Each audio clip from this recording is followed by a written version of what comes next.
উম্মতকে দুনিয়া থেকে সরাইতে চাইছে, দুনিয়ার লোভ থেকে। আজ আমরা জিন্দেগির মাকসাদ বানায় নিছি। জওয়ান বলেন, বুড়ো বলেন, আমি বলেন, আপনি বলেন, আমাদের জীবন শুধু দুনিয়া, অথচ আখিরাত, হাসরের ময়দান, কিয়ামত, পরকাল আমাদের দরজায় কড়া নাড়তেছে। প্রতিনিয়ত আমাদের সামনে যে মানুষগুলো মৃত্যুবরণ করতেছে, এরা যেন আমাদেরকে হাত নেড়ে নেড়ে করা নাইরা নাইরা যেন বলতেছে, আখিরাতের দিকে যাচ্ছি, তুমিও আইসো। ঠিক না? এই জন্য কবর জিয়ারতের দোয়া আছে সালামের সাথে।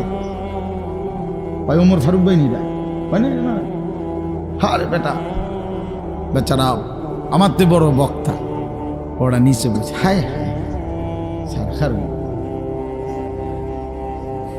তো কবর জিয়ারতের দোয়ার মধ্যে,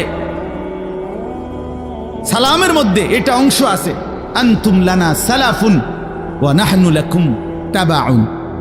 হে কবরবাসী, আপনি তো আমার আগে চলে গেলেন, অচিরেই আমি আপনার পিছনে পিছনে আসতেছি। ওয়া নাহনু লাকুম তাবাউন, আমরা আপনার পিছনে পিছনে আসতেছি। আপনাকে সালাম, আপনাকে সালাম। এইভাবে তো আল্লাহ নবী সাল্লাল্লাহু আলাইহি ওয়াসাল্লাম কোরআনের আয়াতগুলো, সূরাগুলো অধিকাংশই আপনাদেরকে, আমাদেরকে ভাই বুঝাইতে চাইছে আখিরাত, পরকাল। কতভাবে ইকতারাবা লিন্নাসি হিসাবুহুম ওয়া হুম ফি গাফলাতিন মুরিদুন। আল্লাহ তাআলা বলে, বান্দা, হিসাবের সময় তো কাছাইয়া গেল, আখিরাত তো চলেই আসলো, কিয়ামত তো চলেই আসলো, আজও তো তুমি গাফিল হয়েই রইলা। 40 বছর হয়ে গেছে, 1 বছর শেষ হইছে, এভাবে বুঝি নাফরমানিতে পড়ে রইলা বান্দা।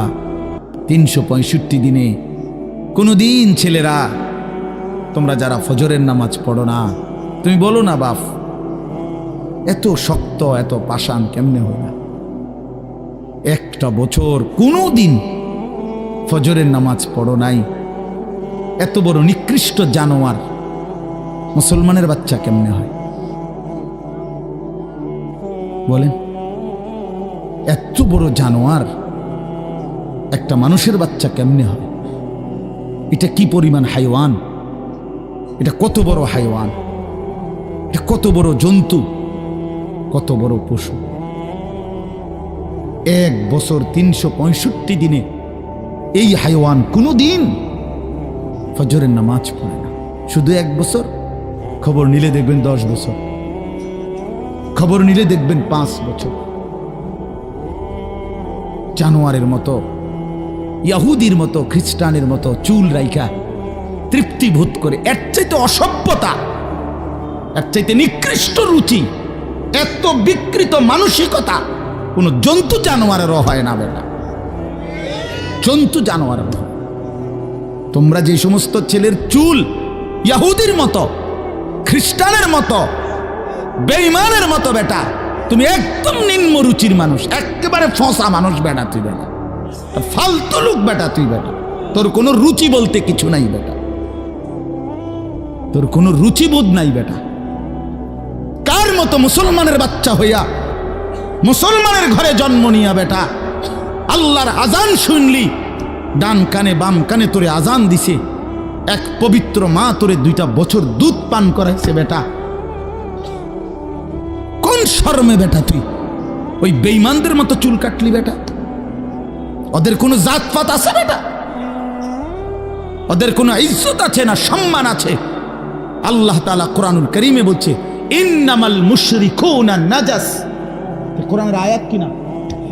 আল্লাহ বলছে সমস্ত মুশরিক নাপাক, নাজাসুন নাজাস। সমস্ত ইহুদি নাপাক, সমস্ত খ্রিস্টান নাপাক, সমস্ত হিন্দু নাপাক, সমস্ত বৌদ্ধ নাপাক, সমস্ত নাস্তিক নাপাক, সমস্ত মুরতাদ নাপাক, সমস্ত বেঈমান নাপাক।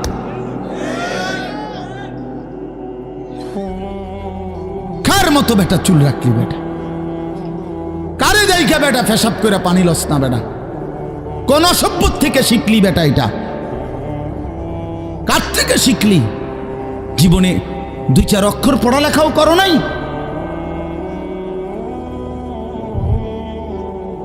2-4 শব্দ পড়ো নাই তোমরা ছেলেরা? মানুষ এত অভদ্র অপবিত্র হয় কেন? কোরআনুল কারীমের মধ্যে আছে, আল্লাহ তাআলা বলে, বান্দা কি আজীব কথা, কোরআন শরীফে আছে, বান্দা কোনোভাবেই যদি পানি নাই, ঠিক আছে, ফাইন লাম তাজিদু মাআন ফাতায়াম্মামু সাঈদান তাইয়্যিবা, তাহলে মাটি দিয়ে, পবিত্র মাটি দিয়ে তায়াম্মুম করো, তবুও নিজেকে পবিত্র বানাও। যদি বলি আল্লাহ পানি নাই, ঠিক আছে, তো মাটি দিয়ে হলেও পবিত্র হইতে হবে, এত তাড়াহুড়া কা? পানি আইও, পানি পাইয়া লই, এরকম শুরু করলেন? কোরআন শরীফের সরাসরি আয়াত। আল্লাহ তাআলা বলে, জানো, ওয়ালাকিন ইউরিদু লিইউতাহহিরাকুম, আল্লাহ বলেন আমি না আমার ইমানদার বান্দাকে সারাক্ষণ পবিত্রই দেখতে চাই। দোস্ত আমার, এটা কোরআন শরীফের আয়াত। ওয়ালাকিন ইউরিদু লিইউতাহহিরাকুম, আমি আমার বান্দাকে পবিত্র, মুমিন আমার সে, ও অন্য কেউ না, ও আমার ইমানদার বান্দা। তো ইয়া আইয়ুহাল্লাযীনা আমানু ইযা কুমতুম ইলাস সালাতি ফাগসিলু ওয়ুজুহাকুম, এই আয়াতের মধ্যে, এটা এই আয়াতের অন্তর্ভুক্ত অংশ এটা। ওয়ালাকিন ইউরিদু লিইউতাহহিরাকুম, ইমানদার পানি নাই, ঠিক আছে, তায়াম্মুম করো মাটি দিয়ে। কেন এমন তাড়াহুড়া? আল্লাহ তাআলা বলে, আমি যে তোমাকে পবিত্র দেখতে চাই, আমি কে তোমাকে পবিত্র। ফীহি রিজালুন ইউহিব্বুনা আন ইয়াতাতাহহারু আল্লাহু ইউহিব্বুল মুত্তাহহিরিন। কোরআন শরীফের আয়াত আছে, আল্লাহ বলে, বন্ধু আপনার কিছু সাহাবীকে আমি দেখছি, আল্লাহ প্রশংসা করতেছে। মদিনার কুবা একটা এলাকা, যেখানে নবীজি মদিনার মক্কা থেকে হিজরত করে এসে প্রথম ঢুকছিলেন। এই হিজরত করে আইসা প্রথম যেখানে ঢুকছেন, এই জায়গাটার নাম হলো কুবা নগরী। কুবা, কি নাম? এই কুবা। এই এলাকার যারা সাহাবী ছিল, ওনাদের একটা অভ্যাস ছিল, ওনারা ওই সময় পানির তীব্র সংকট ছিল, পানি কম ছিল আর কি। তো তীব্র পানির সংকট থাকার পরেও ওনারা খাবারের পানি, রান্নার পানি, মানে ভাত তরকারি রান্নার যে পানি আর খাবারের পানি কম খাইতো, কম ব্যবহার করত। এখান থেকে পানি বাঁচাইয়া পেশাব পায়খানার পবিত্রতার জন্য যে পানি দরকার, ওইখানে তারা পর্যাপ্ত পরিমাণ পানি ব্যবহার করত, যেন পবিত্রতার মধ্যে কোনো কমতি না হয়। আল্লাহর কসম, এই কথাইটা, তাদের এই আখলাক আচরণটা আল্লাহ এত পছন্দ করছে, কোরআন শরীফের আয়াত নাজিল করে ডাইরেক্ট তাদের প্রশংসায়। আল্লাহ বলছে, ফীহি রিজালুন, আপনার সাহাবীদের মধ্যে কিছু লোক এমন আছে আমি দেখতেছি, ইউহিব্বুনা আন ইয়াতাতাহহারু, যারা ভালোভাবে পবিত্রতা অর্জন করাটাকে খুব পছন্দ করে। আল্লাহু ইউহিব্বুল মুত্তাহহিরিন, নবী শুনায়ে দেন, এমন পবিত্রতা অর্জনকারীদেরকে আমি আল্লাহও ভীষণ ভালোবাসি।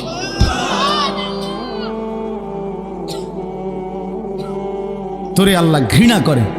যুবক, তোদের যাদের প্যান্টে পেশাব, তোরা যারা টয়লেট পেপার ব্যবহার করো না, তুই নিকৃষ্ট রুচির মানুষ বেটা, ফালতু বেটা, ফালতু বেটা। চুল কেবল চুলের পিছনের দিকে ফিরাস বেটা, হাইতে মানে একটা কেমন লাগে। হ্যাঁ, সামান্য সামান্য সহপাঠী বা সামান্য সেরকম আর সেরকম লাগতেছে তোরে দোস্ত, জিঙ্গাইলে না বলে সেরকমটা কেডা? সেরকম ঠিক আছে লাগতেছে, আমিও কই, কিন্তু সে কে যার মতো লাগতে আছে? হেইতে কেডা যে যার মতো? সেরকম তো বুঝছি, সেরকমটাকে। সেরকম কি গাঁজাখোর, না ফুট্টাখোর, না বাবাখোর, না ডাইলখোর, না হারামখোর, না মদখোর, না ইয়াবাখোর? কার মতো লাগতেছে তারে জিঙ্গা? তুই যে আমারে কইলি সেরকম লাগতে আছে, হেতে কেডা যার মতো লাগতে আছে আমারে? কথা বলেন। হ্যাঁ, তো জিঙ্গাইলে কবে দোস্ত ফুট্টাখোরের মতো লাগে, তোর বাবাখোরের মতো লাগে তোর। কারণ কোন ভদ্র মানুষ, ইমানদার, নামাজি, কোন চরিত্রবান পবিত্র মানুষ নাপাক থাকতে পারে না। তাহলে তো এটা বুঝাই যায় তোরে কার মতো লাগে বেটা। হ্যাঁ, নাই তো হে বলুক যে দোস্ত তোর চুল দেখে মনে হয় বুড়া বাইজিদ বসতাম, তোর একদম জোনায়েদ বাগদাদির মতো লাগতে আছে, এমন নি তাহলে তোর চোর ডাকাইতের মতোই তো লাগে। আস্তাগফিরুল্লাহ, আস্তাগফিরুল্লাহ। প্রিয় ভাই আমার, বন্ধু আমার, আখিরাত যেন ভুলে না যাই। মহান আল্লাহ পাক রব্বুল আলামিন এই কোরআনুল কারীমের মধ্যে বারবার আমাদেরকে আখিরাত মনে করাইছে।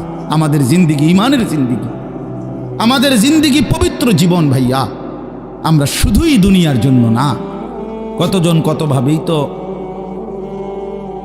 ইন্তেকাল করে, মৃত্যুবরণ করে, কিন্তু শাহাদাতের মৃত্যু শ্রেষ্ঠতম মৃত্যু। এবং শহীদি মৃত্যু মানে জীবন, যেটা বলল গজলের মধ্যে ওই লাইনটা আছে। তো আসলে কোরআনুল কারীমের মধ্যে আছে, আল্লাহ তাআলা বলেন, ওয়ালা তাকুলু লিমান ইউকতালু ফি সাবিলিল্লাহি আমওয়াত বাল আহইয়াউন। আল্লাহর পথে যারা শাহাদাত বরণ করে তোমরা তাদেরকে মৃত বলো না, বরং আল্লাহ নিজে বলতেছেন বাল আহইয়াউন, বরং তারা জীবিত, নিঃসন্দেহে জীবিত। রাসূলুল্লাহ সাল্লাল্লাহু আলাইহি ওয়াসাল্লাম বলেন, সবুজ পাখির ভিতরে তাদের রূহ জান্নাতের মধ্যে ঘুরতে থাকে। এজন্য সাইয়্যিদুনা ওমর রাদিয়াল্লাহু তাআলা আনহু আজীবন তিনি শাহাদাত কামনা করতেন। আল্লাহুম্মা ইন্নী আসআলুকা শাহাদাতান ফি সাবিলিক ওয়া ফি বালাদি রাসূলিক। হযরত ওমর রাদিয়াল্লাহু তাআলা আনহু বলতেন যে আল্লাহ, আমি আপনার কাছে শহীদি মরণ চাই এবং নবীর শহরে মরতে চাই, মদিনায়। তো আল্লাহ তাআলা ঠিক যেভাবে দোয়া করছেন আজীবন, ওইভাবেই আল্লাহ তাআলা ওনার দোয়া কবুল করছেন। উনি মদিনাতেই ইন্তেকাল করছেন এবং শাহাদাতের মৃত্যু। ফজরের নামাজের ইমামতি অবস্থা মসজিদে নববীতে প্রথম কাতারে উনি ইমামতি করতেছিলেন। একজন অগ্নিপূজক কাফের ছদ্মবেশে চাদর দিয়ে শরীর ঢেকে এই বেঈমান ফজরের নামাজের ইমামতি করতেছেন ওমর রাদিয়াল্লাহু তাআলা আনহু। এই সময় ওনার কোমরের মধ্যে ছুরি মারছে, 7-8টা ছুরির ঘাই দিছে। এই অবস্থায় তিনি রক্ত অঝরে ঝরতে শুরু করছে। তো উনি চাপ দিয়া ধইরা আগে পিছন কাতার থেকে, প্রথম কাতার থেকে হযরত আব্দুর রহমান ইবনে আউফ রাদিয়াল্লাহু তাআলা আনহুকে টেনে ইমামের জায়গায় না দাঁড় করায়া, তো বলছে, আব্দুর রহমান, আগে ফজরের নামাজ শেষ করো, তারপরে তোমরা আমারে ধইরো। তো উনি কাটা মুরগির মতো পাশে এই ব্যথায় তড়ফাইছে, কিন্তু সাহাবায়ে কেরাম আগে নামাজ পড়ছে, এরপরে উনারে ধরছে। তো এই আঘাতেই উনি শাহাদাত বরণ করছে। তো শহীদি মৃত্যুও হয়েছে, আবার রসুলের শহরেই মদিনাতেই মৃত্যুবরণ করছে। এবং সবচেয়ে আশ্চর্যের কথা হলো, উনি হলেন শহীদে মেহরাব, মেহরাবের শহীদ। অর্থাৎ নামাজের এই জায়গায় রাসূলুল্লাহ সাল্লাল্লাহু আলাইহি ওয়াসাল্লাম আজীবন যেখানে ইমামতি করতেন, সেইখানে তিনি শাহাদাত বরণ করছেন। আল্লাহ ওনাকে কিভাবে কবুল করছে। এজন্য নওজোয়ান ভাই ছেলেরা, তোমাদেরও এটা মনে রাখা চাই, সারা পৃথিবীর ইসলাম বিরোধী দুশ্মনরা, এই সারা বিশ্বের ইয়াহুদি, খ্রিস্টান, মুনাফিক, নাস্তিক, মুরতাদ, ইসলাম বিদ্বেষীদের একটা বড় ষড়যন্ত্র, তাদের একটা বড় মেন এজেন্ডা হলো সারা পৃথিবীর মুসলমানদের দিল থেকে জিহাদ ফি সাবিলিল্লাহ, আল্লাহর রাস্তায় জিহাদ এবং শাহাদাত, এই শব্দ যেন ভুলে যায়। ভোগ বিলাসিতা, দুনিয়া প্রীতি, দুনিয়া নিয়ে ব্যস্ত থাকা, এই অর্থ সম্পদ, বাড়ি ঘর, দালান, বিল্ডিং, খাট, পালং, সোফা, ফার্নিচার, আর ছেলেপেলেরা মোবাইল, বন্ধুদের আড্ডা, খামখেয়ালি, মানে এর মধ্যেই ডুবে থাকুক, অসভ্যতার মধ্যে, দুনিয়া বাড়ানোর মধ্যে পড়ে থাকুক। এটা হলো বেঈমানের সমস্ত ষড়যন্ত্রের মূল। এজন্য সারা পৃথিবী জুড়ে তারা জিহাদ ফি সাবিলিল্লাহর বিরুদ্ধে, আল্লাহর রাস্তায় যুদ্ধ, এর বিরুদ্ধে জঙ্গি, উগ্রবাদী, টেরোরিস্ট, সন্ত্রাসী ইত্যাদি বহু কিছিমের অপপ্রচার করে লাগাতার অব্যাহত এই পরিমাণ বলতে থাকছে যে অনেক মুসলমান সাধারণ মানুষ পর্যন্ত এটাকে ভয় পাইতে শুরু করছে, যে জেহাদ বললেই আতঙ্ক, কিতাল বললেই আতঙ্ক। অথচ কোরআনুল কারীমের প্রায় 600-র চাইতে বেশি আয়াতের মধ্যে আল্লাহ তাআলা জিহাদ ফি সাবিলিল্লাহর কথা বলছেন। তাহলে এতগুলো আয়াতকে অস্বীকার করার কোনো সুযোগ আছে? বলেন, কিভাবে অস্বীকার করে? কোরআনুল কারীমের একটি শব্দ কেউ যদি অস্বীকার করে তাহলে তো সে কাফের, সে তো বেঈমান। তাহলে কোরআনুল কারীমের মধ্যে আল্লাহ তাআলা বারবার এই কথা স্পষ্ট বলছে। কোরআন শরীফে আছে, মক্কায় মুসলমানরা, কুরাইশরা, মক্কার কুরাইশদের মধ্যে মাঝে মধ্যে বিতর্ক হইত যে কেউ কাবা ঘরে হাজিদেরকে পানি পান করাইতো, কেউ হাজিদেরকে মেহমানদারি করত, কেউ কাবা ঘরের চাবি পাহারা দিত, কেউ কাবা ঘরের সংরক্ষণ করত, কাবা ঘরের ভবন ইত্যাদি প্রস্তুত করত, হাজিদের জন্য তাবু বানাইতো। তো এই খেদমতকে অনেক বড় মনে করত। তো একদিন নিজেদের মধ্যে তারা বলতেছিল যে এইটা সবচেয়ে বড় কাজ। তো আল্লাহ তাআলা কোরআনুল কারীমের সূরা আয়াত নাজিল করে বললেন, না, আল্লাহর উপরে ঈমান এবং জান মালের জিহাদ এটা সর্বশ্রেষ্ঠ কাজ। আজআলতুম সিকায়াতাল হাজ্জি ওয়া ইমারাতাল মসজিদিল হারাম কামান আমানা বিল্লাহি ওয়াল ইয়াউমিল আখির ওয়া জাহাদা ফি সাবিলিল্লাহি বিআমওয়ালিহিম ওয়া আনফুসিহিম লা ইস্তাবুনা ইনদাল্লাহ। তোমরা মনে করেছো হাজিদেরকে পানি পান করানো এবং কাবা ঘর মসজিদে হারামের রক্ষণাবেক্ষণ করা এটা সর্বোত্তম? আল্লাহ বলে, না, আল্লাহর প্রতি ঈমান, ওয়া জাহাদা ফি সাবিলিল্লাহ বিআমওয়ালিহিম ওয়া আনফুসিহিম, আল্লাহর পথে জান আর মালের জিহাদ, এইটা আর ওইটা কশ্চিন কালেও সমানও হইতে পারে না, উচ্চত হওয়ার প্রশ্নই নাই, সমান সমানও না, বরং জিহাদ ফি সাবিলিল্লাহ এটা সর্বশ্রেষ্ঠ। ওয়া যারওয়াতু সানামিহি আল জিহাদ। আল্লাহর নবী সাল্লাল্লাহু আলাইহি ওয়াসাল্লাম বলেন, ইসলামের সর্বোচ্চ চূড়া জিহাদ ফি সাবিলিল্লাহ। কি বলেন? সবাই বলেন, ছেলেরা বলো ভাই, এই শব্দটা বলো, জিহাদ ফি সাবিলিল্লাহ। আজ তোমরা ভুলে গেছো। আজ অসংখ্য যুবক ছেলে, কিশোর ছেলে জানেও না এই শব্দ। 16, 17, 18 বছরের ছেলেরা রাসূলুল্লাহ সাল্লাল্লাহু আলাইহি ওয়াসাল্লামের জামানায় পুরা দমে যুদ্ধ করছে, পুরা দমে।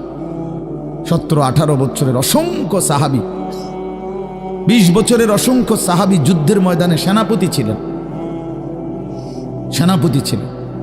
উহুদের যুদ্ধে সর্বপ্রথম আল্লাহর নবী সাল্লাল্লাহু আলাইহি ওয়াসাল্লাম উহুদের যুদ্ধের দিন, ইসলামের ইতিহাসের অত্যন্ত ভয়ানক একটা যুদ্ধের নাম হল উহুদের যুদ্ধ, যেখানে 70 জন সাহাবী শাহাদাত বরণ করছিলেন।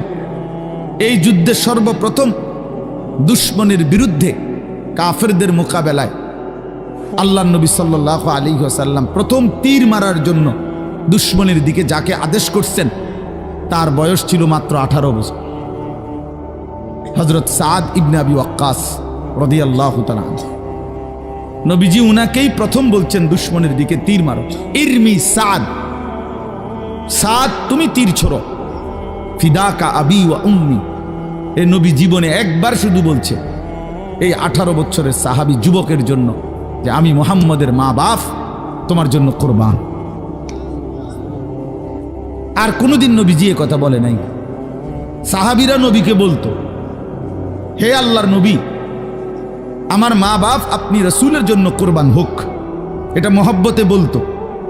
তো নবীজি জীবনে কাউকে বলে নাই এ কথা। এই একমাত্র এই উহুদের যুদ্ধের দিন 18 বছরের ওই ছেলে, এটা হইলো এই বই টিফো মোবাইল, এটা জিন্দিগি এই মোবাইল লইয়েই শেষ কর, এই ছাগলামি করতে করতেই জীবন শেষ।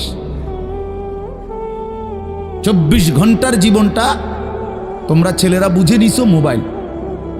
তোমাদের এই ইবলিস শয়তান এমনভাবে বলে দিছে যে পৃথিবীর সব কিছু থেকে আলাদা হইবি, কিন্তু এটার থেকে আলাদা হবি না। আজকে এইভাবে তোমগরে শয়তান মাথার মধ্যে তোমকে বুঝাই দিস যে জীবনটা বাইধা রাখ মোবাইলের উপর। জীবনের আর কোনো পৃথিবীতে কি হয় না হয় কিচ্ছুর দরকার নেই, তুই শুধু মোবাইলের মধ্যে ডুববা থাক। অপদার্থ এক জিন্দিগি ভাইয়া, এক ফালতু জীবন, ফালতু জীবন, একটা বর্বর জীবন। মোবাইলের আসক্ত যেই ছেলে মেয়ে, এটা একটা বাজে লোক, ফালতু লোক, ফালতু, 100 ফালতু, 100 ফালতু, 100 ফালতু, একেবারেই আকামলা। এটা এক ধরনের অপদার্থ ছাড়া,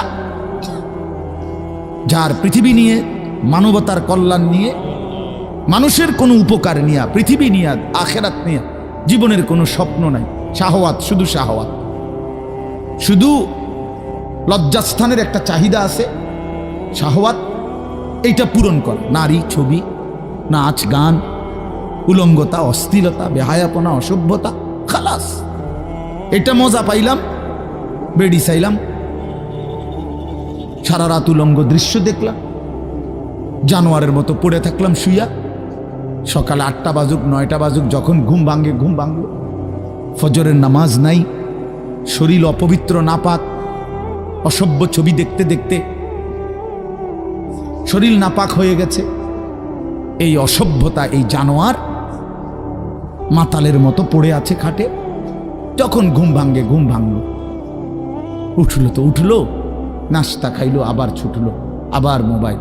আহাত, শরীরের পবিত্রতার খবর নাই, আখলাকের খবর নাই, নামাজেরও খবর। কি জীবন এটা! এই জীবনের চাইতে জানোয়ারের জীবন অনেক ভালো। বেটা, জন্তু জানোয়ারও এর চাইতে আগে উঠে যায়, এর চাইতে আগে উঠে। একটা সুন্দর বাণী আছে, লেখা থাকে, দেখছি, ভোরের পাখি যদি তোমার আগেই জেগে যায় তাহলে তুমি ব্যর্থ। ভোরের পাখি যদি তোমার আগেই উঠে যায় তুমি ব্যর্থ। তোমার আগে উঠবে কেন? তুমি মানুষ, আশরাফুল মাখলুকাত, আল্লাহর সর্বশ্রেষ্ঠ সৃষ্টি, তুমিই তো আগে উঠবার কথা। তোমরা এই কি জীবন বাছাই করে নিছো ছেলেরা? তোমরাই বলতে পারো বাবা, তোমার জন্য আমি আটকাবো না, আমার জন্য তুমি আটকাইবা না। কেউ কারোর জন্য আটকাবে না ছেলেরা, মনে রাখো। একদিন তোমার বাপ তোমার বাপের মতো করে কবরে চলে যাবে। এই যাই দৌড়ঝাঁপ করছে বেচারা কামাই করার, একদিন দেখবা তোমারে রাইখা সে চলে গেছে। একদিন তুমিও চলে যাইবা। এই বন্ধু বান্ধব, আড্ডা, এগুলো সব থাইকা যাবে। দুনিয়ার জায়গায় থাকবে। তুমি মরবা যেদিন, আমি মরবো যেদিন, সেদিনও সূর্য উঠবে, চাঁদ উঠবে, পৃথিবীর এই ব্যস্ততা থাকবে, মানুষের দৌড়ঝাঁপ থাকবে, দোকানপাট সব খুলবে, বাজার ব্যবসা চলবে, শুধু আমি নাই। শুধু কি আমি নাই, আর সবই কি স্বার্থপর দুনিয়া। কেউ তোমার জন্য 1 ঘন্টাও থামবে না, কেউ না। কারো হাতে সময় নাই ভাইয়া, কারো হাতে সময় নাই। বহুতই বড় স্বার্থপর এক দুনিয়া এটা। এজন্য বুদ্ধিমান সে, নবীজি বলছে, আল কাইয়িসু মান দানা নাফসাহু ওয়া আমিলা লিমা বা'দাল মাউত। বুদ্ধিমান তো সে যে নিজের হিসাব করে, নিজের হিসাব রাখে এবং মৃত্যু পরবর্তীর জন্য আমল করে। রাসূলুল্লাহ সাল্লাল্লাহু আলাইহি সাল্লাম বলছেন, এক সাহাবী জিজ্ঞেস করছে, ইয়া রাসূলুল্লাহ, মান আকিয়াসুন নাস ওয়া আহজামুন নাস? সবচেয়ে বিচক্ষণ, বুদ্ধিমান, বিবেকবান কে? নবীজি সাল্লাল্লাহু আলাইহি ওয়াসাল্লাম বলেন, আকসারুহুম যিকরান লিল মাউত বেশি বেশি যে মৃত্যুকে স্মরণ করে, ওয়া আকসারুহুম ইস্তিআদাদান লিল মাউত, এবং বেশি বেশি যে মৃত্যুর জন্য প্রস্তুতি গ্রহণ করে, সে বুদ্ধিমান, সে বুদ্ধিমান। কুরআনুল কারীমের মধ্যে আল্লাহ তাআলা বলেন, ওয়া ইন্নাদ দারাল আখিরাতা লাহিয়াল হায়াওয়ান। ছেলেরা মোবাইল যে কয়জন হাতে আছে নামায় ফেলো, হাতের থেকে মোবাইলটা নামায়া শোনো ভাই, আমার দিকে তাকাইয়া শোনো, ভালো হবে ভাই। তো আল্লাহ তাআলা বলেন নিশ্চয়ই আখিরাতের ঘর জান্নাত সেটাই কেবল জীবন, লাহিয়াল হায়াওয়ান, ওইটাই লাইফ, ওইটাই জীবন, এটাই স্টেশন, এটা প্ল্যাটফর্ম। এজন্য ট্রেন স্টেশনে যত অত্যাধুনিক এসি থাকুক, বাসের প্ল্যাটফর্মে যত অত্যাধুনিক রুমে হোক, লোকটা কেবল ছটফট করে, একটু পরপর ঘড়ি দেখে, টিকিট দেখে, বাইরে উকি দেয়, বাস আইয়ে না। আরে ভাই এরম করেন কেন, এসি চলতেছে, বৈশা না থাকবে। আর ধর্মে আপনার কথা বইয়ে থাকতে পারছি না, ঠিকই না বলে, অথচ কোনো সমস্যা নাই, এতটা অত্যাধুনিক রুম এখানে, তারা নাস্তা টাস্তা দিয়েছে, কিন্তু হের কেবল গরিসা, সে কেবল টিকিট চায়, সে কেবল জিগা কি ভাই আইলুনি, ট্রেন আসছে না, কারণ এটা যে প্ল্যাটফর্ম, সে এখানে বসতে আসে নাই। রব্বুল আলামিন বলে, বান্দা বিশ্বাস করো, এটা প্ল্যাটফর্ম, মালি ওয়ালিদ দুনিয়া। রাসূলুল্লাহ সাল্লাল্লাহু আলাইহি ওয়াসাল্লাম, হাই উম্মত, দুনিয়ার সাথে আমার কিসের সম্পর্ক, কি সম্পর্ক? ইন্নামা মাসালি ওয়া মাসালুদ দুনিয়া কারাকিবিন ইস্তাযাল্লা তাহতা শাজারাতিন সুম্মা রাহা ওয়া তারাকাহা। হাদিস, নবীজি বলছে আমার উদাহরণ দুনিয়ার সাথে কেমন শোনো, এমন এক পথিক লম্বা পথে বহু দূর কোথাও যাবে, রওনা দিছে, প্রচণ্ড রৌদ্র, ভীষণ রৌদ্রে পথিক এতটাই ঘামে ভিজে গেছে যে এই জন্য সে একটা গাছের নিচে একটু বাতাসের জন্য একটু বসছে, শরীরটা যাতে একটু ঠান্ডা হয়, গরম লাগতেছে।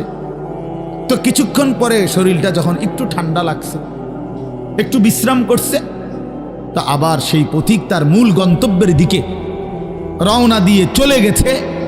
তারা কাহা, গাছটাকে গাছের জায়গাতেই রেখে গেছে।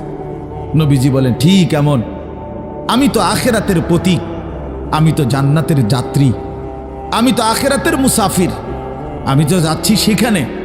যাওয়ার পথে মাঝখানে 60 বছর, 63 বছর, 40 বছর, 50 বছরের একেবারে সামান্য একটু সময় ওই গাছের নিচে দুনিয়ায় একটু বিশ্রাম করলাম, একটু বসলাম, আবার একটি নির্দিষ্ট সময় পরে আমি আমার আপন গন্তব্য আখিরাতের দিকেই রওনা দিলাম। দুনিয়া দুনিয়ার জায়গায় রয়ে গেল, দুনিয়া দুনিয়ার জায়গাতেই রয়ে গেল, দুনিয়া পড়েই রইল। কি ভাই বুঝতেছেন এই কথাটা? রাসূলুল্লাহ সাল্লাল্লাহু আলাইহি ওয়াসাল্লাম বলেন, ইয়াকুলু ইবনু আদম মালি ওয়া মালি। কি আজীব হাদিস শুনেন। নবীজি বলেন, হায় বনি আদম সারাক্ষণ কেবল বলে আমার মাল, আমার মাল।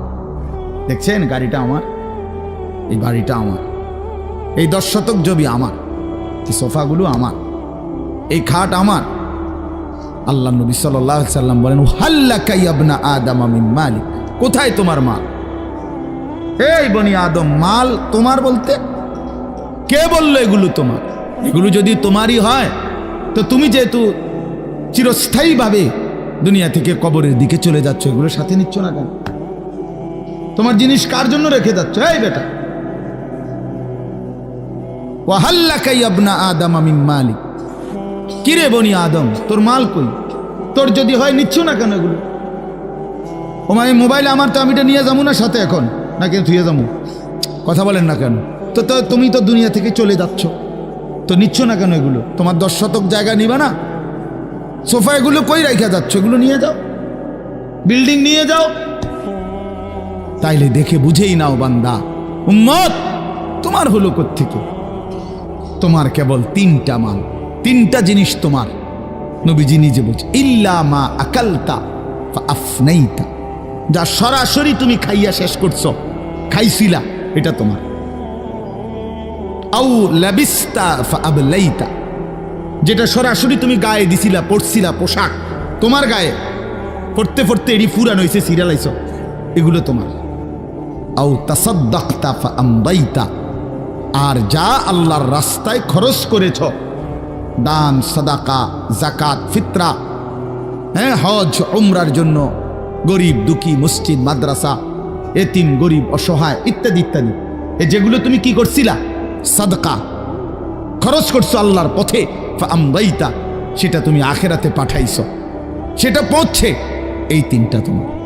ওয়ামা সিওয়া যালিকা, আর এই ছাড়া বাকি সব ফাযাহিবুন, তোমার থেকে সরে যাবে, চলে যাবে। ওয়া তারিকুহু লিন্নাস, মানুষের জন্যই রেখে যাবে। কি অসাধারণ হাদিস, কি চমৎকার ভাবে নবীজি ব্যাখ্যা করে বুঝাইছেন। ইয়াতবাউল মাইয়িতা সালাসাতুন ফায়ারজিউ ইসনান ওয়া ইয়াবকা ওয়াহিদুন। নবীজি বলেন মানুষের কবরস্থানে তিন জিনিস তার সাথে যায়, দুইটা ফিরে আসে, একটা থেকে যায়। একটা থেকে যায়, যাওয়ার সময় যায় তিনটা। এক নম্বর মালুহু ওয়া আহলুহু ওয়া আমালুহু, তার কিছু মাল, ওই যে লাশের খাটিয়া, আগরবাতি, এই জাতীয় সামান্য কিছু মাল, তার এগুলো তার সাথে যায়। তার পরিবারের এলাকার কিছু সদস্য সাথে যায়, আর তার সারা জিন্দিগির আমল সাথে যায়। তো ফায়ারজিউ আহলুহু ওয়া মালুহু, অতঃপর তার মাল আর তার বংশধর ফিরে চলে আসে। ওয়া ইয়াবকা আমালুহু, কবরে শুধুই তার আমলটুকু থেকে যায়। কি সুন্দর হাদিস, চিন্তা করে দেখেন। রাসূলুল্লাহ সাল্লাল্লাহু আলাইহি সাল্লাম বলেন, নবীজি বলেন, লাউ আন্না লি ইবনি আদামা ওয়াদিয়াম মিন যাহাবিন, উম্মত শুনো, বনি আদম কত লুভী, শোনো, মানুষ কত লুভী হয়, দুনিয়া লুভী কি পরিমাণ লুভী হয়, যার কলজার ভিতরে একবার আখেরাত ভুলে গেছে। বিশ্বাস করেন ভাইয়া, ছেলেরা তোমরাও বোঝো ভাইয়া, দুনিয়া যার কলজার ঢুকছে, নারীর লোভ, সম্পদের লোভ, অর্থের লোভ, নেতাগিরির লোভ, তো আল্লাহ রাসূল সাল্লাল্লাহু আলাইহি সাল্লাম বলেন, এই দুনিয়া লুভিকে, বনি আদমকে যদি একটা পাহাড় পরিমাণ স্বর্ণ দেওয়া হয়, লা আহাব্বা আন ইয়াকুনা লাহু ওয়াদিয়ান, সে মনে মনে চাইবে যদি তাকে দুইটা পাহাড় স্বর্ণ দেওয়া হইতো। একটা পাহাড় মানে কি 200 কেজি মাটি, হ্যাঁ, কথা বুঝছেন? একটা পাহাড়ের মধ্যে 200 কেজি মাটি, তো টনে টনে মাটি, টনে টনে, মিলিয়নে মিলিয়নে মাটি। মদিনার উহুদ পাহাড় 8.5 কিলোমিটার লম্বা, এত বড় পাহাড়, এত দূরত্ব, এত উঁচা, যে মসজিদে নববীর এখান থেকে, বারান্দা থেকে, সেহান থেকে দাঁড়াইলেই কি দেখা যায়, উহুদ পাহাড় দেখা যায়, প্রায় 4 কিলো 4.5 কিলো দূরে, কিন্তু এখান থেকে স্পষ্ট পাহাড় দেখা যায়, এতটা উঁচা। এত উঁচু, এত লম্বা পাহাড় স্বর্ণ বানিয়ে দিলে আল্লাহ নবী সাল্লাল্লাহু আলাইহি ওয়াসাল্লাম বলেন সে আরো একটা চাইবে। এরপরে নবী বলেন, শোনো বনি আদম, লান ইয়ামলা ফাহু ইল্লা তুরাব, হায়, বনি আদমের মুখ ভরবে না কবরের ওই মাটি মুখে মারা পর্যন্ত। লান ইয়ামলা ফাহু ইল্লা তুরাব, তার মুখ ভরবে না কবরের মাটি ঢুকা পর্যন্ত।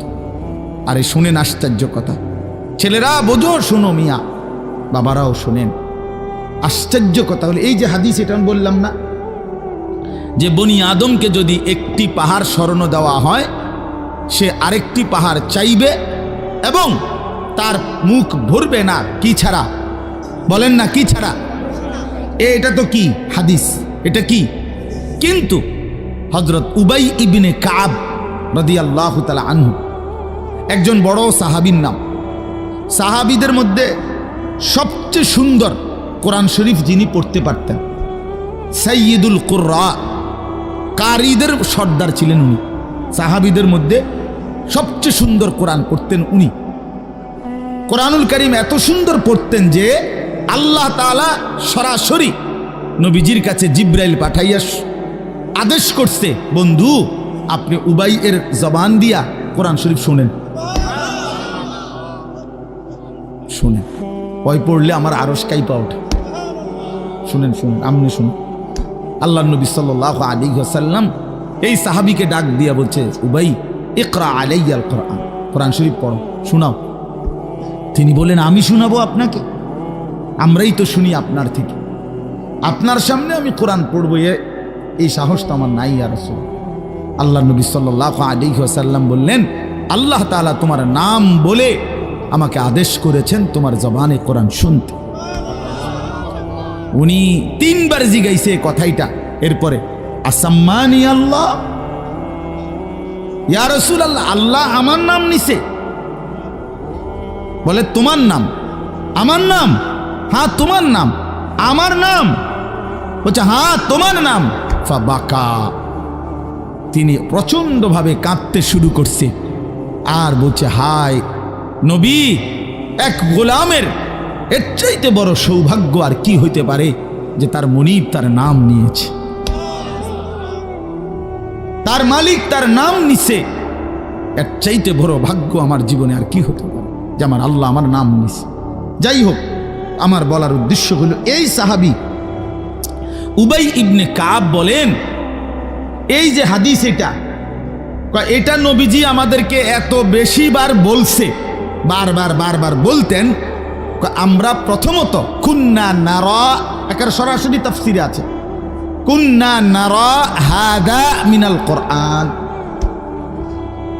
আমরা এটাকেই মনে করতাম যে এটা কোরআনের আয়াত। এত বেশিবার নবী এটা আমাদের সামনে পড়ছে।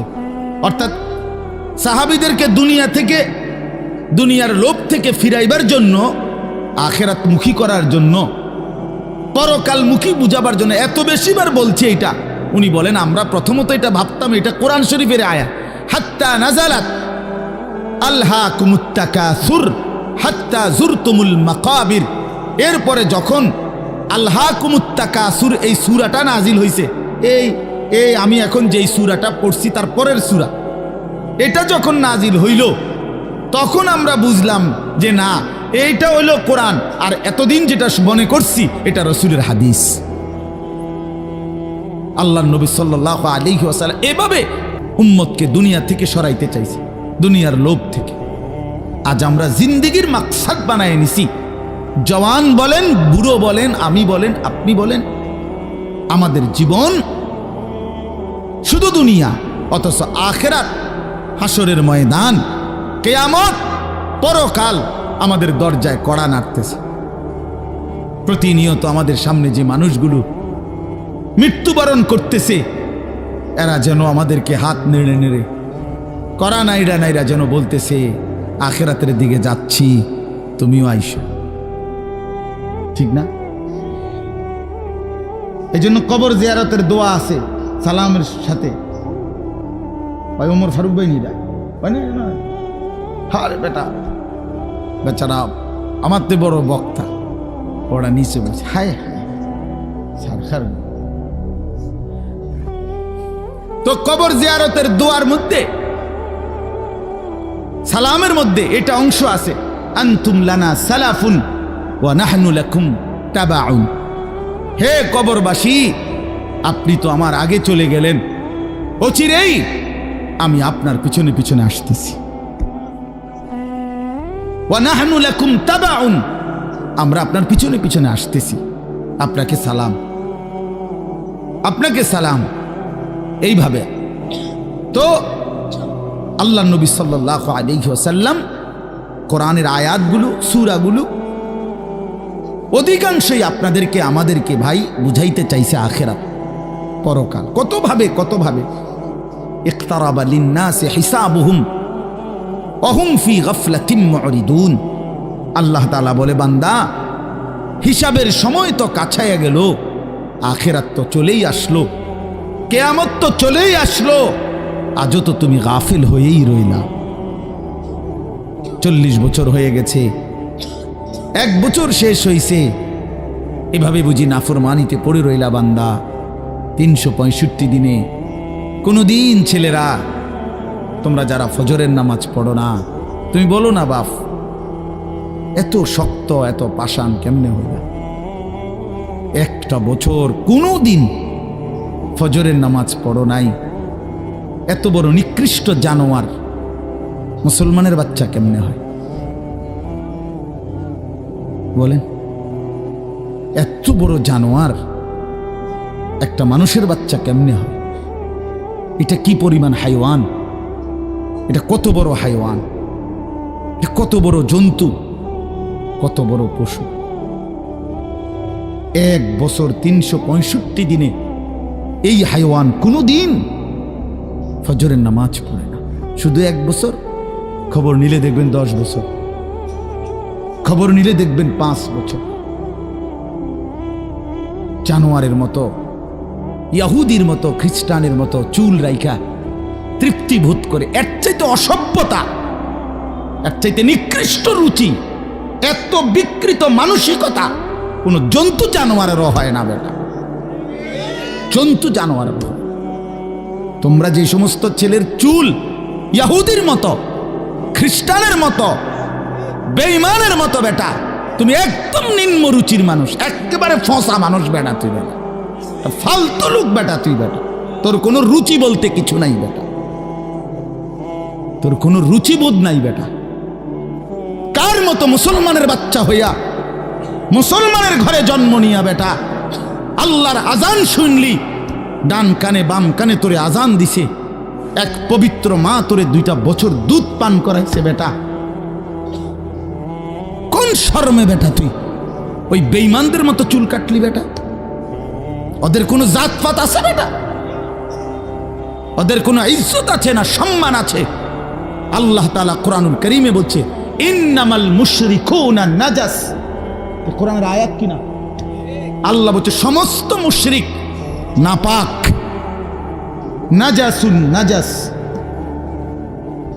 সমস্ত ইহুদি নাপাক, সমস্ত খ্রিস্টান নাপাক, সমস্ত হিন্দু নাপাক, সমস্ত বৌদ্ধ নাপাক, সমস্ত নাস্তিক নাপাক, সমস্ত মুরতাদ নাপাক, সমস্ত বেঈমান নাপাক।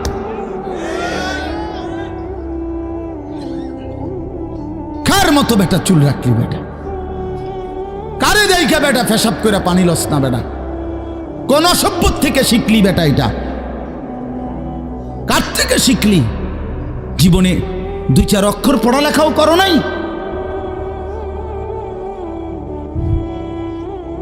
2-4 শব্দ পড়ো নাই তোমরা ছেলেরা?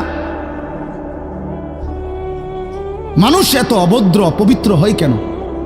কোরআনুল কারীমের মধ্যে আছে, আল্লাহ তাআলা বলে বান্দা কি আজীব কথা, কোরআন শরীফে আছে বান্দা কোনোভাবেই যদি পানি নাই, ঠিক আছে, ফাইন লাম তাজিদু মাআন ফাতায়াম্মামু সাঈদান তাইয়্যিবা, তাহলে মাটি দিয়ে, পবিত্র মাটি দিয়ে তায়াম্মুম করো, তবুও নিজেকে পবিত্র বানাও।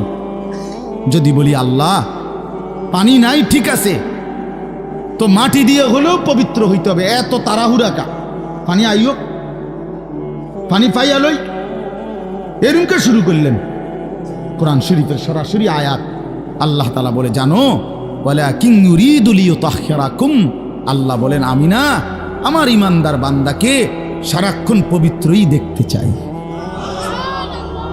দোস্ত আমার, এটা কোরআন শরীফের আয়াত। ওয়ালাকিন ইউরিদু লিইউতাহহিরাকুম, আমি আমার বান্দাকে পবিত্র, মুমিন আমার সে, ও অন্য কেউ না, ও আমার ইমানদার বান্দা। তো ইয়া আইয়ুহাল্লাযীনা আমানু ইযা কুমতুম ইলাস সালাতি ফাগসিলু ওয়ুজুহাকুম, এই আয়াতের মধ্যে, এটা এই আয়াতের অন্তর্ভুক্ত অংশ এটা।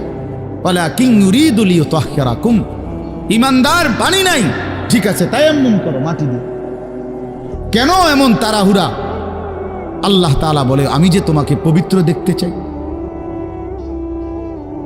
আমি কে তোমাকে পবিত্র। ফীহি রিজালুন ইউহিব্বুনা আন ইয়াতাতাহহারু আল্লাহু ইউহিব্বুল মুত্তাহহিরিন। কোরআন শরীফের আয়াত আছে, আল্লাহ বলে বন্ধু আপনার কিছু সাহাবীকে আমি দেখছি, আল্লাহ প্রশংসা করতেছে।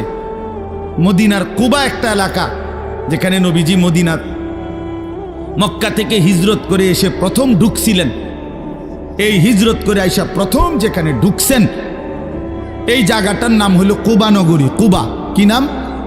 এই কুবা। এই এলাকার যারা সাহাবী ছিল, ওনাদের একটা অভ্যাস ছিল, ওনারা ওই সময় পানির তীব্র সংকট ছিল, পানি কম ছিল আর কি।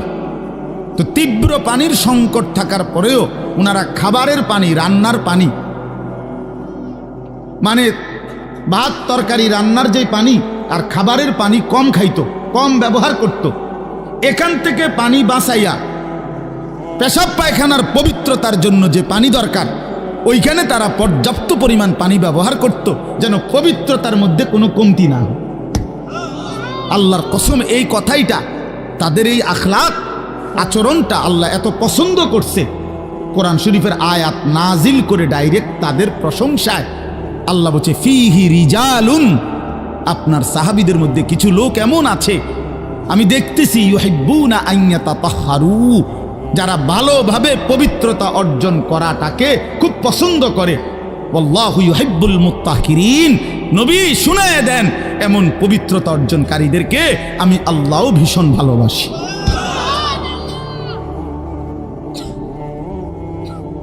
তোরে আল্লাহ ঘৃণা করে। যুবক, তোদের যাদের প্যান্টে পেশাব, তোরা যারা টয়লেট পেপার ব্যবহার করো না, তুই নিকৃষ্ট রুচির মানুষ বেটা, ফালতু বেটা, ফালতু বেটা। চুল কেবল চুলের পিছনের দিকে ফিরাস বেটা, হাইতে মানে এটা কেমন লাগে?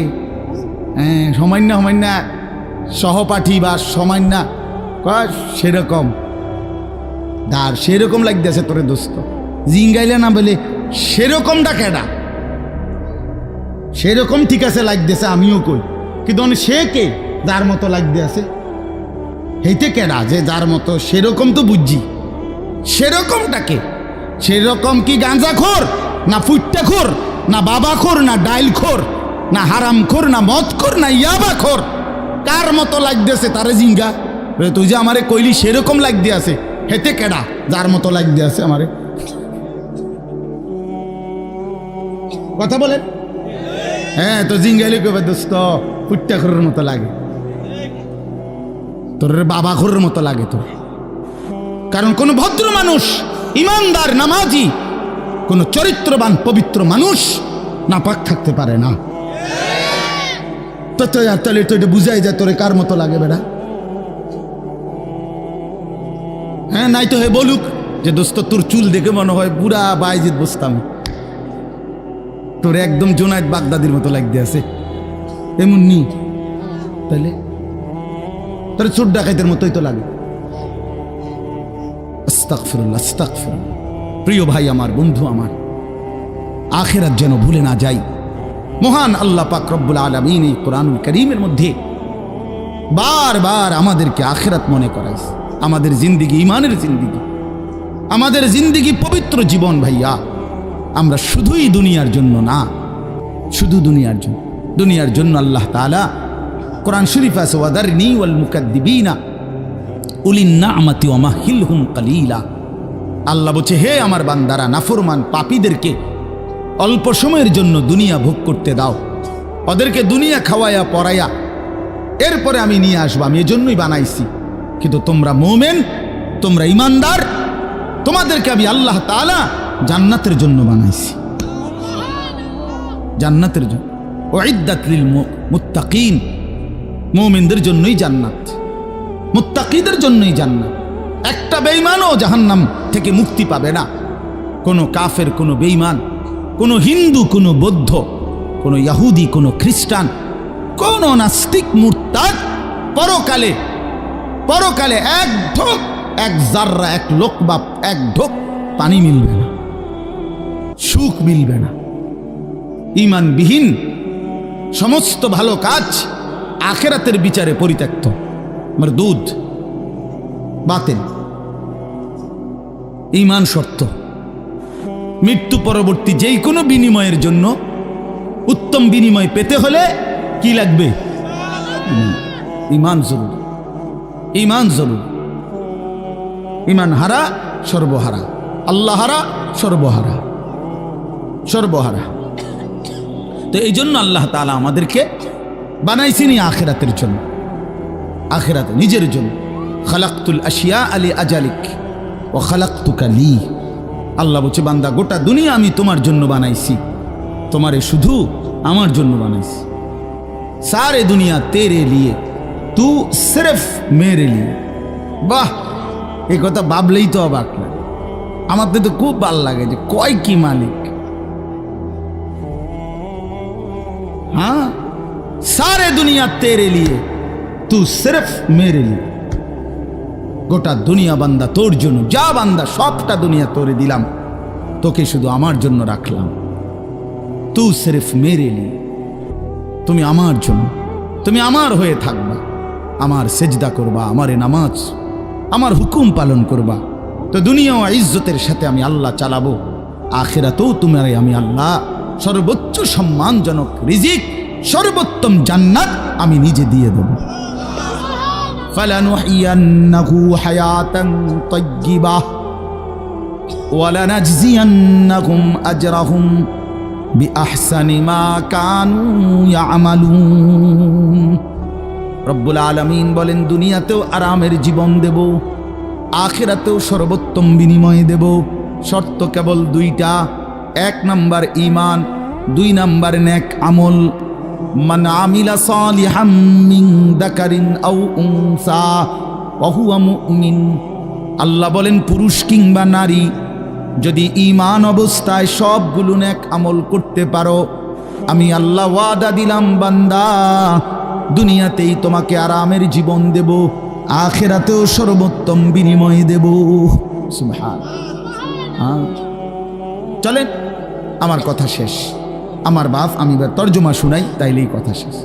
হাফেজ আমিন ভাই অনেক মহব্বত করছে, এই মাদ্রাসার মাহফিলে আসার সুযোগ হয়েছে, এতটুকুই।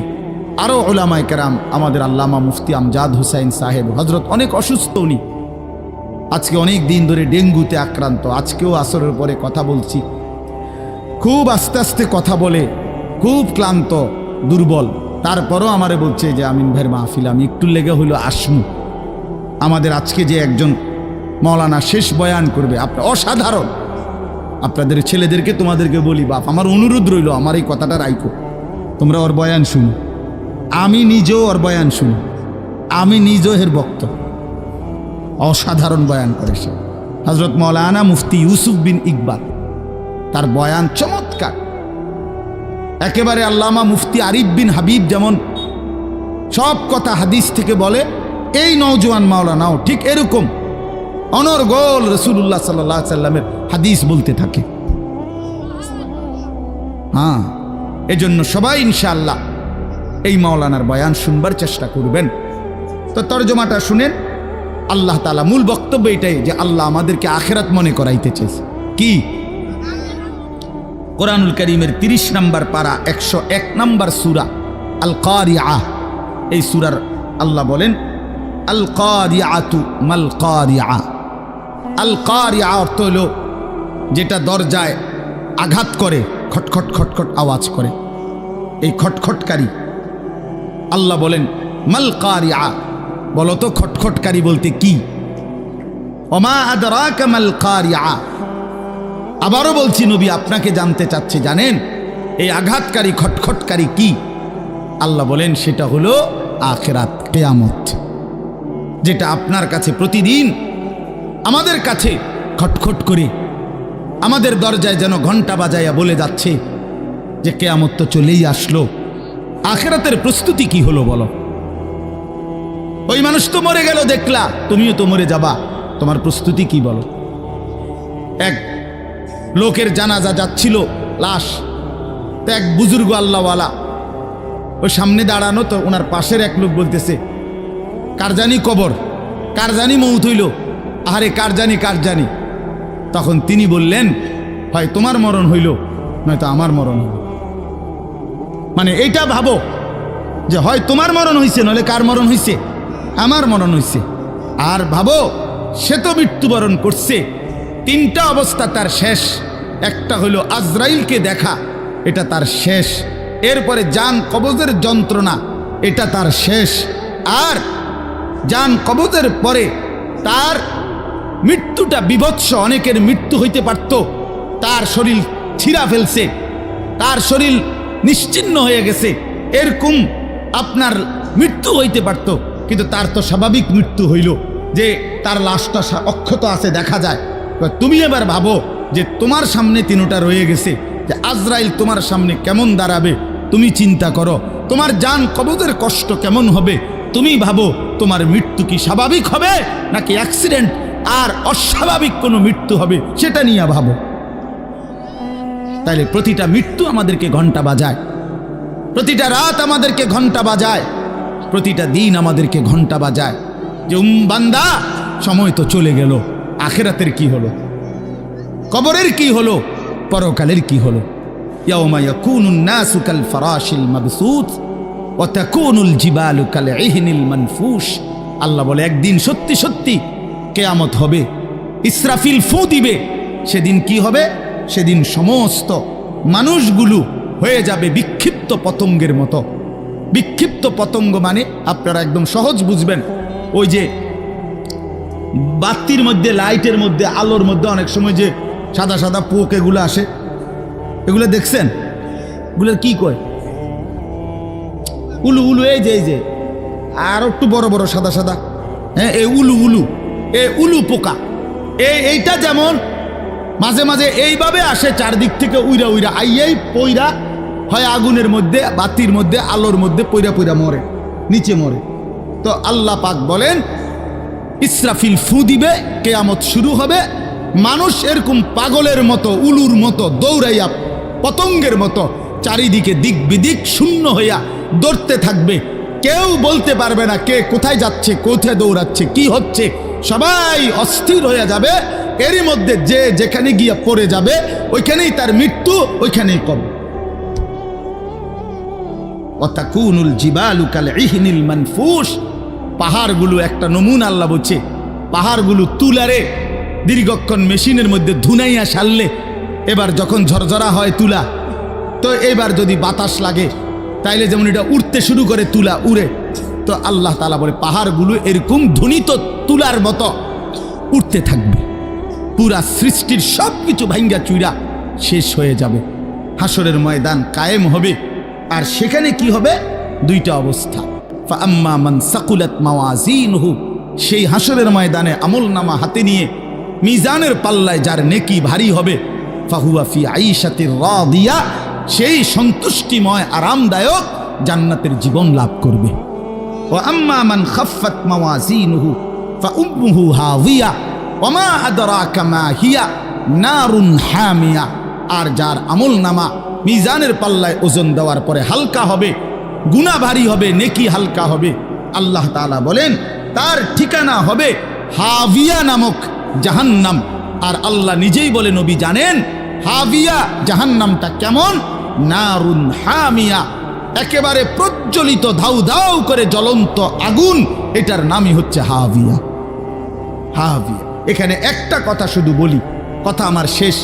এক নম্বর কথা হলো, এই জিন্দিগির মধ্যে যদি আমল বাড়াই তাহলে আখেরাতে জান্নাত হবে। এই জিন্দিগির মধ্যে যদি নাফরমানি বাড়াই তাহলে আখেরাতে জাহান্নাম হবে। এখানে একটা শব্দ আছে ফাউম্মুহু হাবিয়া। এই ছেলেরা তোমাদের জন্য আমি শেষ এই কথাটা আবার বলে যাই।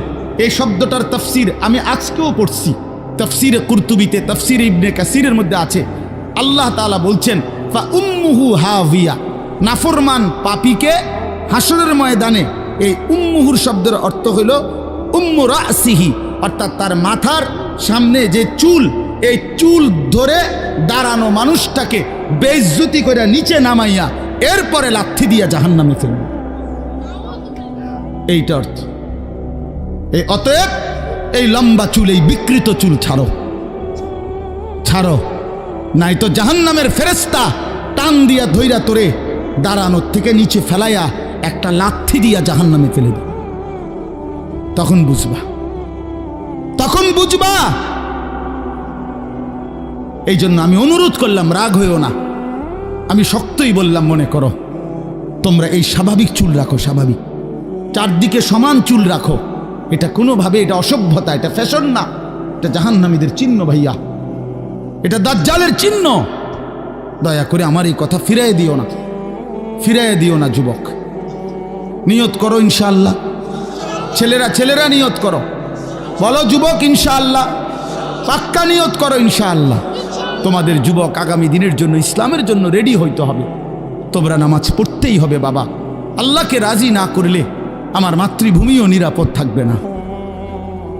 ফিলিস্তিন বহুদিন যাবৎ রক্তাক্ত, রোহিঙ্গা বহুদিন যাবৎ আরাকান রক্তাক্ত, কাশ্মীর বহুদিন যাবৎ রক্তাক্ত। আজ আমার মাতৃভূমিও শহীদ সাইফুল ইসলামের রক্তে রঞ্জিত। এ কথা বেঈমান প্রমাণ করে দিছে। ইসকনের গুন্ডারা, সন্ত্রাসীরা, এই বেঈমানরা প্রমাণ করে দিছে যে মুসলমান সুযোগ পাইলে তোদের কাউরে ছাড়বো না। কি হুজুর, কি পাবলিক, কেউরে ছাড়বো না। হ্যাঁ, বইয়া বইয়া মোবাইল টিপো, বইয়া বইয়া নারী দেখো। একদিন যখন বেঈমান গর্দানে ছুরি রাখবে, সেদিন বুঝবা আল্লাহ কি জিনিস, আল্লাহ কি জিনিস। এজন্য মরলে যদি ঈমানের সাথে মরতে পারি, সেজদা দিয়ে মরতে পারি, আল্লাহর গোলামি করে মরতে পারি, তো এই জীবন যদি চলেও যায়, রক্তে যদি জমিন ভেসেও যায়, কোনো অসুবিধা নেই। ঠিক কিনা বলেন না কেন? মরণ যখন শহীদে মরণ, খালাস, কোনো সমস্যা নাই। ঈমানের মৃত্যু ব্যর্থ না, শহীদের মৃত্যু ব্যর্থ না। কিন্তু যদি নাফরমানির মৃত্যু হয়, যদি বেনামাজি মৃত্যু হয়, যদি শরীর নাপাক, প্যান্ট নাপাক, নারী দেখতে দেখতে, উলঙ্গ ছবি দেখতে দেখতে, তো এই অবস্থায় যদি তোর মরণ হয় বেটা, কি হবে তোমার? কি হবে বাবা? এজন্য দয়া করে আখিরাতের জন্য প্রস্তুতি নাও, পরকালের সামান বানাও, নিজের আখিরাত সুন্দর করো। আল্লাহ তাআলা আমাদের প্রতিটা ছেলেকে তৌফিক দান করেন। বাবারা, আপনাদেরকেও বলি, 60 বছর 50 বছরে আপনারা আখিরাতের ফিকির করেন, কবরের ফিকির করেন, পরকালের সামান কি হলো সেটার ইন্তজাম করেন। খাট পালং, সোফা, ফার্নিচার, এগুলো যেদূর হইছে হইছে, আমনে শেষ না করলেও এটি ফুলাইনে পরে করব, নাতি নাতনিরা আরো বানাইব, এটি শেষ হইতো না। পৃথিবীতে আমনে মরার পরও গাছ থাকবো। আমনে মইরা যান, কোনো অসুবিধা নাই, আমনে মইরা দেখবেন গাছ মরছে না সব। পৃথিবীতে আমনে মরার পরেও দুনিয়া থাকবে, কাজে দুনিয়া ওরা বাকিরা করবে, আপনি এবার কবরের সামান করেন। আল্লাহ আমাদের বাবাদেরকে, চাচাদেরকে, বয়স্কদেরকেও আখিরাতের কবরের পুঁজি সংগ্রহ করার তৌফিক দান করেন। মা বোনদেরকে পর্দার ইজ্জতের কদর বুঝার তৌফিক দান করেন। তোমরা ছেলেদেরকে আল্লাহ তাআলা আগামী দিনের ইসলামের জন্য কবুল করে নেন, বলেন আমিন। এই রহিমপুর দারুল আমিন আল ইসলামিয়া মাদ্রাসা আল্লাহ কবুল করে নেন। এশার নামাজ পড়ে আবার যথারীতি বয়ানে বসেন, ওলামায়ে কেরামের নসিহত শুনে একসাথে শেষ করে দোয়া করে যাবেন। আল্লাহ তৌফিক দান করেন।